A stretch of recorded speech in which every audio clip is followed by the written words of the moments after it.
Hello students, welcome back to my channel.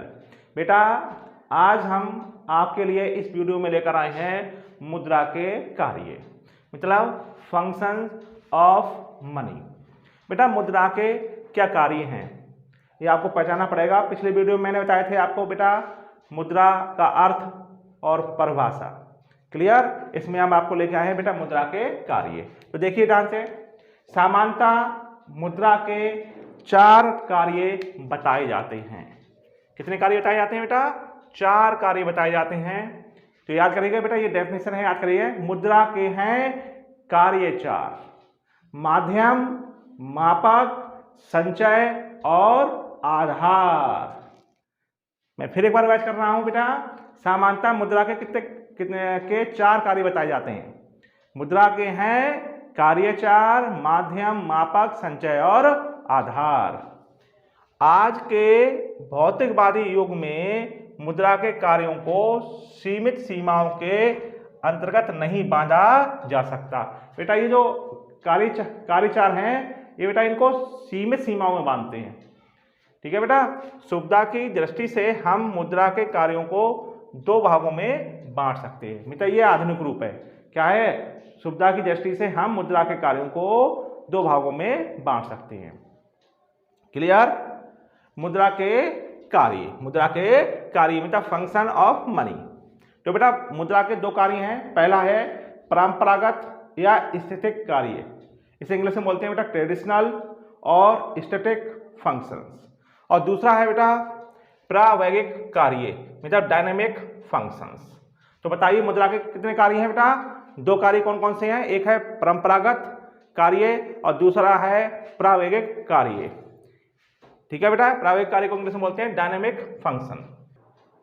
Clear?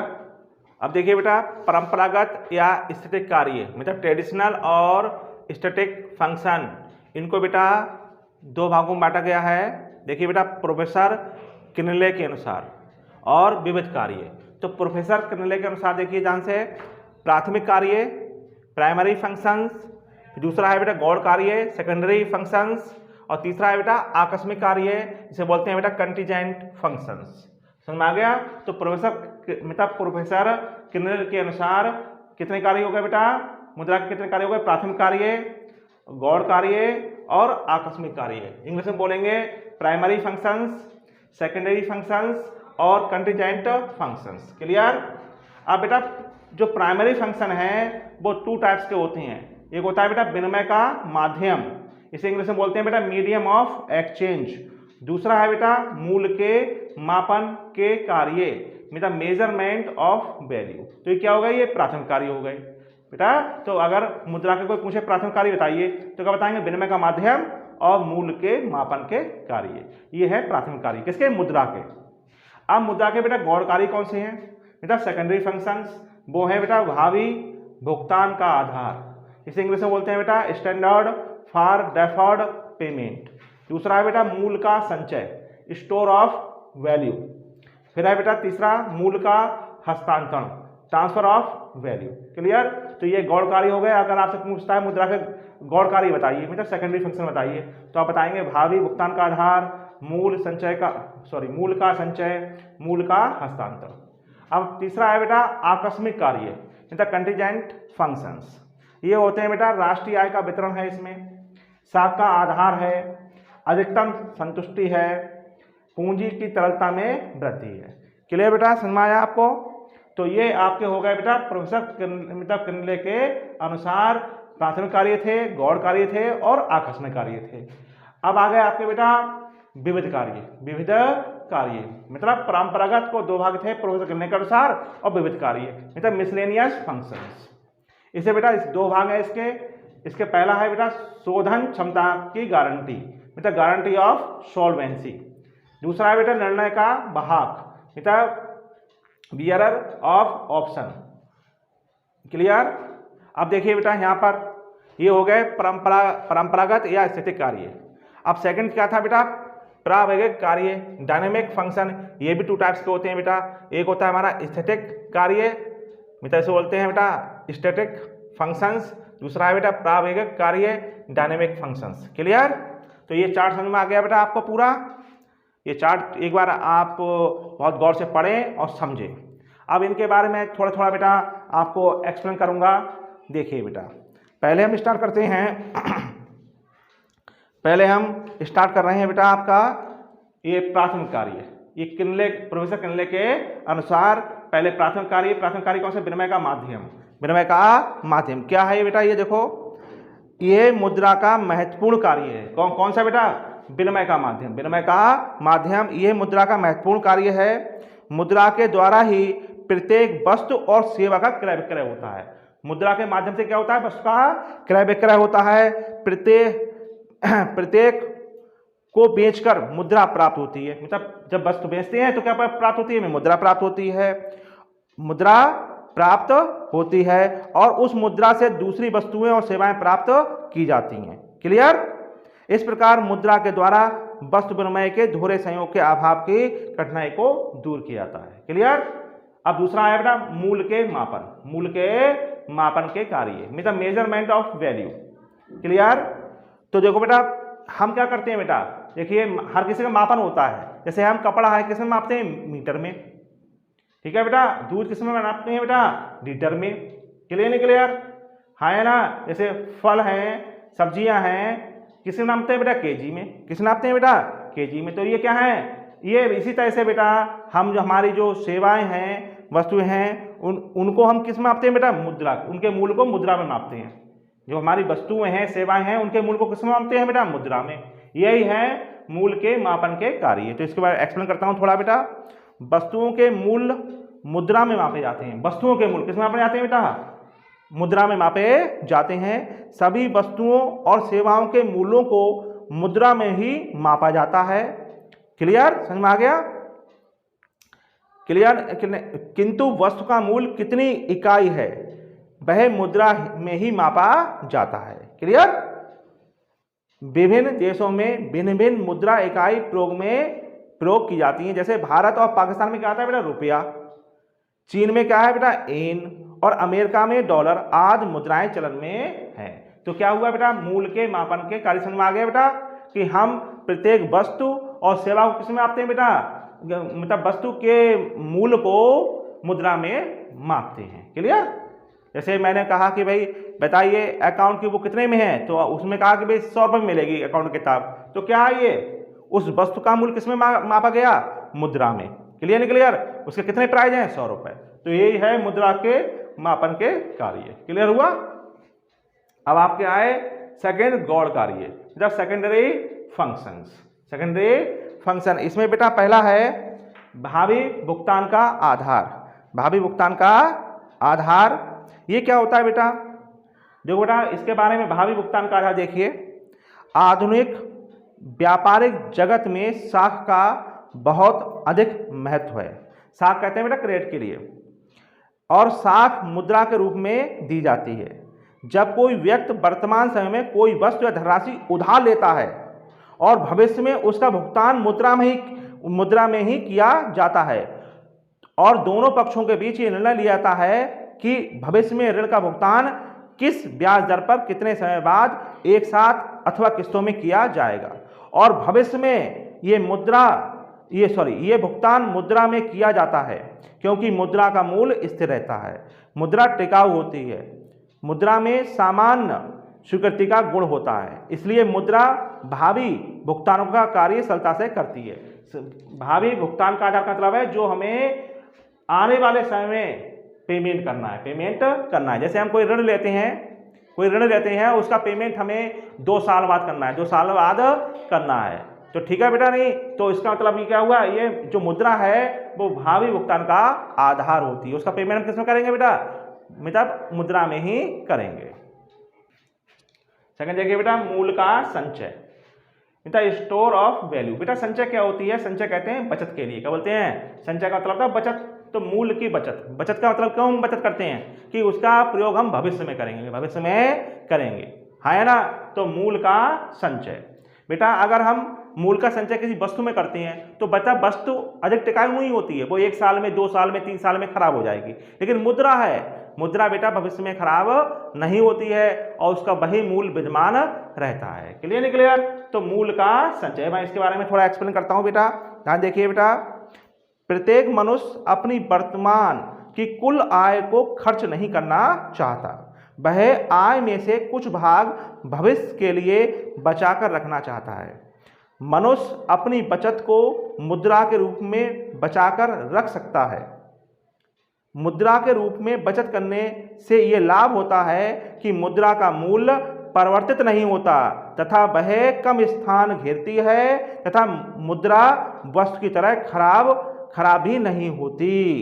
मनुष्य अपनी बचत की गई मुद्रा को कहीं पर भी विनियोजित करके तथा ब्याज प्राप्त कर सकता है। इस प्रकार मुद्रा द्वारा पूंजी निर्माण किया जा सकता है। क्लियर, समझ में आया? अब आया थर्ड, मूल का हस्तांतरण, मतलब ट्रांसफर ऑफ वैल्यू। बेटा ट्रांसफर क्या होता है?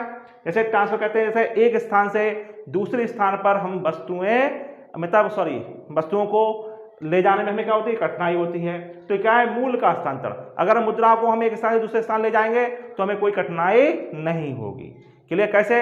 अगर बताइए, अगर हम किसी जगह रह रहे हैं, जैसे मान लिया हम आगरा में रह रहे हैं और आगरा में हमने अपना मकान बनवा लिया और बेटा हमारा ट्रांसफर हो गया मेरठ। बताइए ट्रांसफर क्या हो गया? मेरठ हो गया। अब हम मेरठ में ही रहना चाह रहे हैं तो क्या करेंगे? हम आगरा का अपना मकान और संपत्ति जो भी होगी हम बेचेंगे और उसे जाकर आगरा में उस पैसे से, जो हमें पैसा मिलेगा, जो मुद्रा मिलेगी, उस पैसे से हम क्या करेंगे बेटा? मेरठ में जाकर एक नया मकान और संपत्ति खरीद लेंगे। तो यही है बेटा मूल का हस्तांतरण। ठीक है, समझ में आया नहीं आया? Transfer of value. क्लियर? एक स्थान से दूसरे स्थान पर पैसे का हस्तांतरण करना। देखो इसके बारे में थोड़ा एक्सप्लेन करता हूं, देखिए ध्यान से। मुद्रा में तरलता का गुण होता है, तरलता का गुण होता है, मतलब जैसे हम जब जरूरत पड़ती है तो हम उसे कैश करा सकते हैं। मुद्रा के द्वारा मूल्यों का हस्तांतरण सरलता से एक स्थान से दूसरे स्थान पर किया जा सकता है। इस प्रकार मुद्रा एक व्यक्ति से दूसरे व्यक्ति के पास और एक स्थान से दूसरे स्थान को सरलता से हस्तांतरित की जा सकती है। चेक, बैंक ड्राफ्ट और विल आदि साख पत्रों के द्वारा बड़ी से बड़ी धनराशि आसानी से एक स्थान से दूसरे स्थान पर भेजी जा सकती है। क्लियर, समझ में आ गया? आपको नहीं आ गया? ये है आपका हुआ मूल का हस्तांतरण। अगर हमारा कहीं ट्रांसफर हो जाता है तो हम अगर बाहर नहीं रहना चाहते, दूसरी जगह रहना चाहते हैं, तो अपनी संपत्ति को बेचकर एक जगह बेच दूसरे स्थान पर हम उससे दूसरी वस्तुएं, मतलब दूसरी संपत्ति खरीद सकते हैं। क्लियर, यही है मूल का हस्तांतरण। अब आपके आया बेटा तीसरा पॉइंट आया आकस्मिक कार्य, कंटीजेंट फंक्शन। इसमें पहला है बेटा राष्ट्रीय आय का वितरण, है ना? राष्ट्रीय आय का वितरण। तो बेटा इसमें पढ़ेंगे थोड़ा। वर्तमान समय में उत्पादन बड़े पैमाने पर किया जाता है। भाई वर्तमान समय में बता रहा हूं बेटा राष्ट्रीय आय का वितरण। भाई वर्तमान समय में उत्पादन बड़े पैमाने पर किया जाता है। यह उत्पादन विभिन्न प्रकार के साधनों के संयोग से किया जाता है। कौन से बेटा? देखो उत्पादन में क्या लगता है? भूमि लगती है, पूंजी लगती है, श्रम लगता है, प्रबंधन लगता है और साहस। आज सभी वस्तुओं और सेवाओं का उपयोग किया जाता है।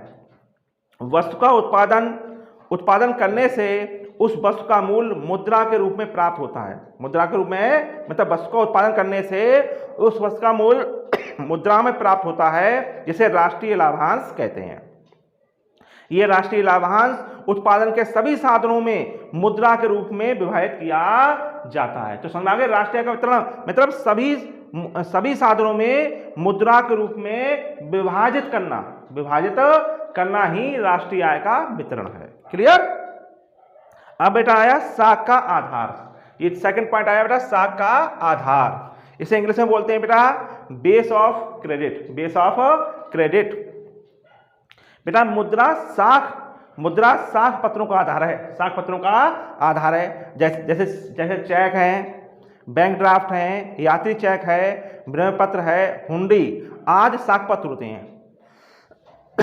इन सभी साख पत्रों का आधार मुद्रा ही होती है। इन सभी का आधार कौन होती है बेटा? साख पत्रों का आधार कौन है? मुद्रा है बेटा।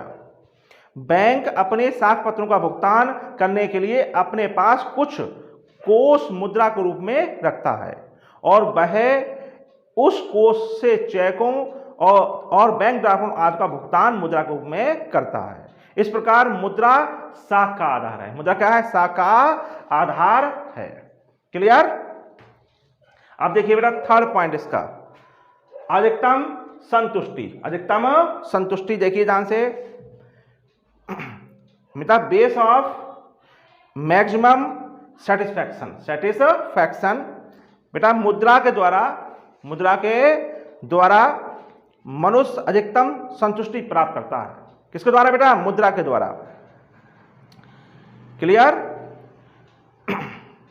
अधिक से अधिक संतोष प्राप्त करने के लिए उपभोक्ता अपने पास मुद्रा को अपनी आवश्यक अनेक वस्तुओं पर इस प्रकार खर्च करता है कि प्रत्येक वस्तु पर खर्च की गई मुद्रा की अंतिम इकाई से समान उपयोगिता प्राप्त हो।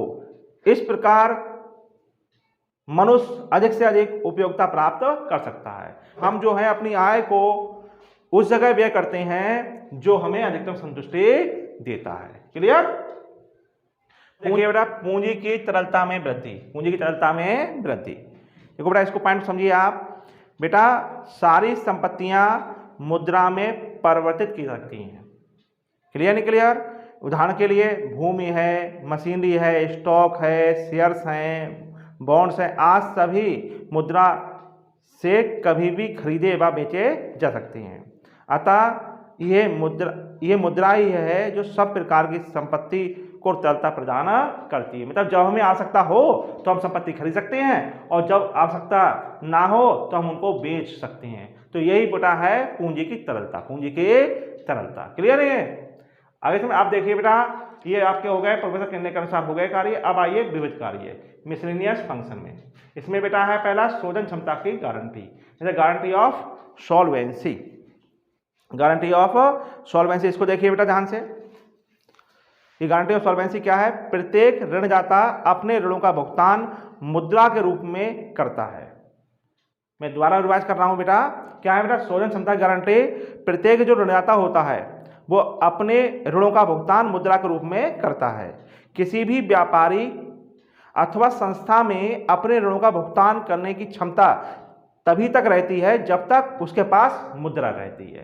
तो बेटा जब उसके पास मुद्रा होगी तभी तो वह अपने ऋणों का पेमेंट कर पाएगा। तो यही है बेटा शोधन क्षमता की गारंटी। वो गारंटी तभी दे सकता है जब उसके पास मुद्रा होगी। अगला पॉइंट है बेटा निर्णय का वाहक, बियरर ऑफ ऑप्शन।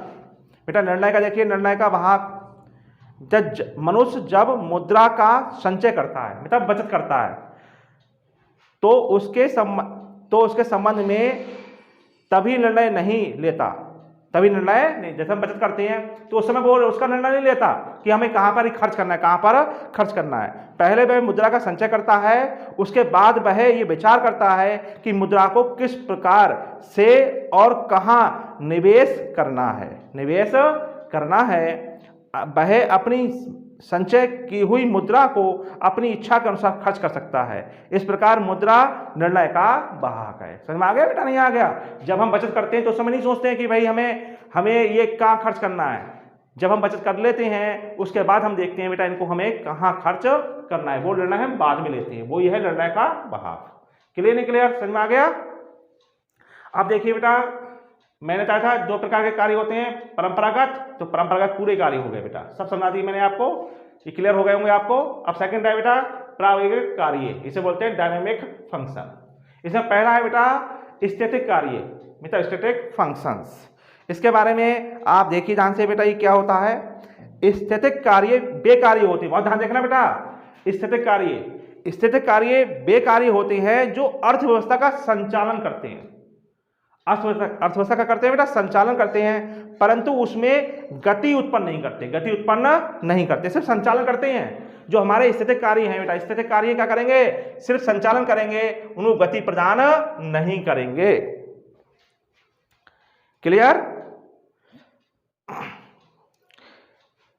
इस आधार पर मुद्रा के प्रमुख कार्यों ये बेटा है प्रमुख कार्य, से हम प्राथमिक कार्य बोलते हैं बेटा। प्रमुख कार्यों और सहायक कार्यों को स्थितिक कार्यों में सम्मिलित किया जाता है। तो जो हमारे प्राथमिक कार्य हैं और उनके जो गौण कार्य हैं उनको हम किसमें सम्मिलित करते हैं बेटा? स्थित कार्य में, स्थितिक कार्य में। ये कार्य मुख्य रूप से हैं जैसे विनिमय का माध्यम, मूल का मापक, मूल का संचय, भावी भुगतान का आधार तथा मूल के हस्तांतरण का कार्य आदि। क्लियर? इन कार्यों को तकनीकी तथा निष्क्रिय कार्य भी कहते हैं। क्या बोलते हैं? इन कार्यों को बोलते हैं हम तकनीकी और निष्क्रिय कार्य भी कहते हैं। अब देखिए बेटा, दूसरा है प्रावैगिक कार्य, इसे बोलते हैं बेटा डायनेमिक फंक्शंस। डायनेमिक फंक्शंस, इसको बेटा हिंदी में हम गत्यात्मक कार्य बोलते हैं। मुद्रा के गत्यात्मक कार्य वे कार्य हैं जो अर्थव्यवस्था को गति प्रदान करते हैं। ये कार्य आय स्तर, आय वितरण, रोजगार स्तर, कीमत स्तर आदि को प्रभावित करके आर्थिक क्रियाओं में परिवर्तन करते हैं। मैं फिर बोल रहा हूं, ये कार्य किसमें? आय स्तर, आय वितरण, रोजगार स्तर और कीमत स्तर आदि को प्रभावित करके आर्थिक क्रियाओं में परिवर्तन करते हैं। तो बेटा जो हमारे प्रावैगिक कार्य हैं ये क्या करते हैं बेटा? हमारे मुद्रा को गति प्रदान करते हैं। और ये आपके स्थितिक कार्य हैं, स्थितिक कार्य हैं बेटा, ये संचालन करते हैं, संचालन करते हैं। बेटा आपको मुद्रा के कार्य आपको समझ में आए होंगे, मैं उम्मीद करता हूँ। ठीक है बेटा, अगर आपको कोई प्रॉब्लम है तो उसे बेटा कमेंट करके बताएं।